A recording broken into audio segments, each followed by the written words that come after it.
Hi everyone, it's your favorite Atomic Blonde here with a little bit of Pop Chat special. How you all doing? Hope you're all well. It's been a few weeks since I've been online here chatting about things. So finally, a few things are coming out at the cinema that I actually want to go see, and I think I previously sort of flagged these on my things I was looking forward to in 2026. The first of being Cold Storage. So this is sort of hot on the heels for Joe Kerry from finishing obviously Stranger Things. So he's probably still quite a bit in the zeitgeist for people, and obviously Steve Harrington's a hugely popular character from that. So I think this will get a bit of interest from the crowd who want to see what he's doing next, and is there life after Stranger Things? I'd say after this, probably, yeah. So Cold Storage. So for people that don't know, it's kind of comedy horror, but it is a 15 here in the UK. So I think it'd probably be an R in America, because there is a bit of grossness to this film. And sort of just to like, I mean, there's not really a massive amount to spoil, but the sort of premise is that sort of back in the late 70s, it's like 79, Skylab basically crashed to Earth. It fell out of orbit, crashed to Earth. Most of it broke up in orbit, but like some bits of the station made it to Earth. And it starts off like 18 years ago. A call from this sort of middle of nowhere little town in Australia, like sort of out in the bush somewhere, saying like we've got one of these NASA tankers here. It's been here for ages, but something's got out of this drum, and this guy finally gets routed to someone in NASA to speak to. Next thing you know, they're turning up on site with Liam Neeson, who sort of plays his colonel, who's always sort of sent out for anything that's like toxic or nuclear involved, with his partner.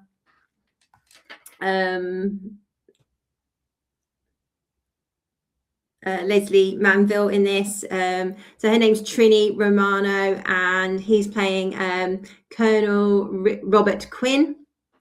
And he's sort of playing it as Liam Neeson does, like quite straight. He's sort of quite serious in it. So, and they basically get to this town, find the casket, and then they basically discover like this kind of like green mold sort of fungus on it. And the fungus manages to, and like basically everybody in town is dead. It gets on the bottom of the shoe of the sort of scientist that's there. That's the person who took the phone call. She's like, biologist or whatever.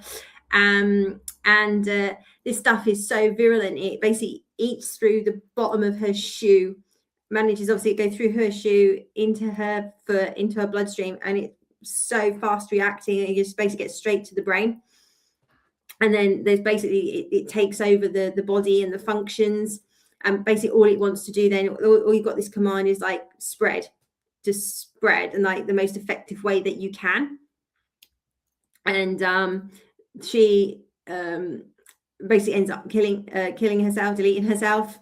And they manage to contain it by basically blowing up this little town. But a sample was taken and it's put into the storage in this government compound, like way underground, like a mile underground or something, and gets forgotten about.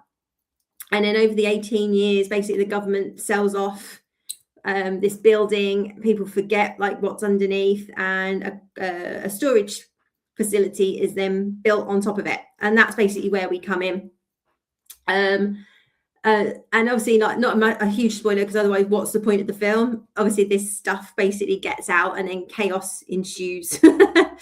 So overall, I enjoyed the cast. Say Joe's great in it. You've also got who seems to be in everything at the moment, Georgina Campbell, who plays Naomi. It's like sort of a single mom, idiot ex-boyfriend, or basically she got pregnant in high school. And the boyfriend, she's trying to like move on with her life, she's working there to save up so she can train as a vet, and he's just a bit of a loose idiot. And we find out that Joe Kerry's character, Travis, or he's nicknamed Tea Cake, has got in like the stupid crowd, end up going to prison, and this is like his first job out of prison. So he's trying to keep his nose clean, and their boss Griffin is an absolute douche. He's just so gross. He's sort of this biker. He's like doing really dodgy things. But he seems to own. He's not just their boss. He seems to own the storage facility. But he's like running and hooking goods out of it. He's sort of part of a biker gang, and of course he's leery and just a bit gross.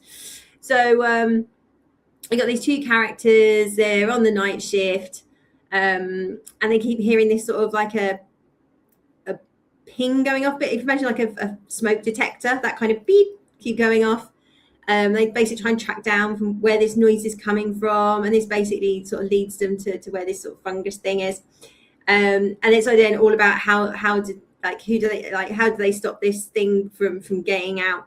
So without spoiling it too much, like I say, there's some good comedy bits in there. It's when you basically get infected with this fungus, it's like spreads like anybody, like just explodes everywhere. It's pretty gnarly. So you just bits of like green slime and blood and organs, and there's a scene like when this deer gets infected and the deer explodes and there's antlers and stuff flying everywhere. It's not gonna set the world on fire, I don't think, but it's quite a solid film. It's only about an hour and a half, which is like great. Nobody makes hour and a half films anymore, and to be fair, it's perfect for like a Saturday afternoon. The weather's obviously rubbish. I went about sort of the 3 o'clock showing. There's about 30 odd people there, so it was quite good. And most people like chuckling along with it, and there's quite a few jump scares in there, and a few people like, oh, because there's some really things just exploding. So I think it's a perfect kind of Saturday afternoon. Like, you know, don't have to think about it too much. There's some funny bits in there. Obviously, solid acting as always from Liam Neeson. You know, he's like, you know, just eating up the screen. And as I say, Joe was solid. Georgina, again, fine. She was a little bit bolshy, but she wasn't girl boss. You know, she was like quite sensitive. There's a point where she's like, I ain't going out there. Are you insane? But whenever I look at her, she always just reminds, she's just basically almost like she seems to get all the roles that Zoe Kravitz used to get, but Zoe's aged out now. So she looks a lot like a very similar kind of actress and roles, but you know, but again, she was fine. It wasn't like eye rolling and oh gosh, she's just pushing the dude around. You know, it was pretty balanced actually, so that was good to see. Because initially I thought, oh, she's going to be a bit, yeah, but actually it was fine. It was like fine, well balanced, and they actually had some quite good chemistry, which I quite liked. So I'd say if your cinema is quite cheaply priced and reasonable, say perfect Saturday, Sunday afternoon film. But you know, if it's more expensive, it's probably it's almost a bit like a sort of straight to streaming film, to be honest. But decent budget. I enjoyed it, so it was a good way to spend like an hour and a half this afternoon out of the rain and whatnot. So enjoyable. It's very much like, it's in the vein of kind of much more 80s or 90s kind of horror comedy, you know, that sort of like Lost Boys or sort of Critters back in the day. It's that kind of thing. I mean, I enjoyed it. When it comes on streaming, I'd probably watch it again. Would I buy it? No. But it was fun. It was like a nice way to spend the afternoon. So it wasn't like eye rolling, woke or anything like that. So it was quite refreshing. So I was looking forward to see this film. And I actually quite enjoyed it. It was fine. You know, it was fine. It was good. Yeah, it was good. It was fine, you know. But like I say, I don't think it's going to set the world on fire. I don't think it's going to blow up the box office, but worth a look. I do recommend, but I say maybe one to wait till it comes on to streaming. So have you been to see Cold Storage? Are you planning on going to see Cold Storage? Love to know your thoughts. As always, pop them in the chat and let me know what you think. There's also come out, was it Good Luck, Don't Die? It's good luck something, don't die. I always have to look up the name of it. Good luck, have fun, don't die. That's it. So I'm hopefully going to go see that as well. Hopefully tomorrow. If not, it have to be next weekend. But I'm also going to go see Scream 7 next weekend. I'm watching that next Saturday. So a couple of more reviews coming up. Also, we've got the conclusion of the Knights of the Seven Kingdoms, which I've been watching.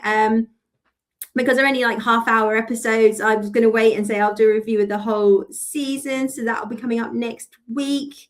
And I can let you know what I think about that. Next month, obviously, we've got Project Hail Mary, which I cannot wait for. There was another trailer before this film. It looks great. I mean, I was like getting a bit emotional just knowing, because I've obviously read the book, or sorry, listened to the audio. I know what's going to happen in this film, and I was just a bit emotional just watching the trailer. I'm going to be a complete mess watching that film. I know I am.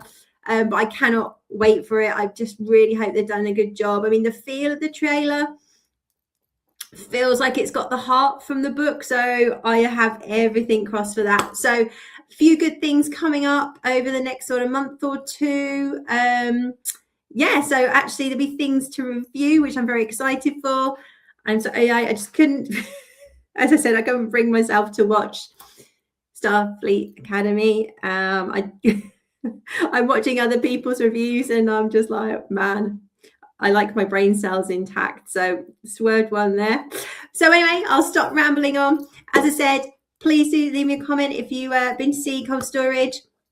Anything else you want me to review or things coming up that you're potentially interested in. And as always, please do like, share, and subscribe. I can't even speak. Anyway, you all take care now and I'll be back soon. Bye-bye.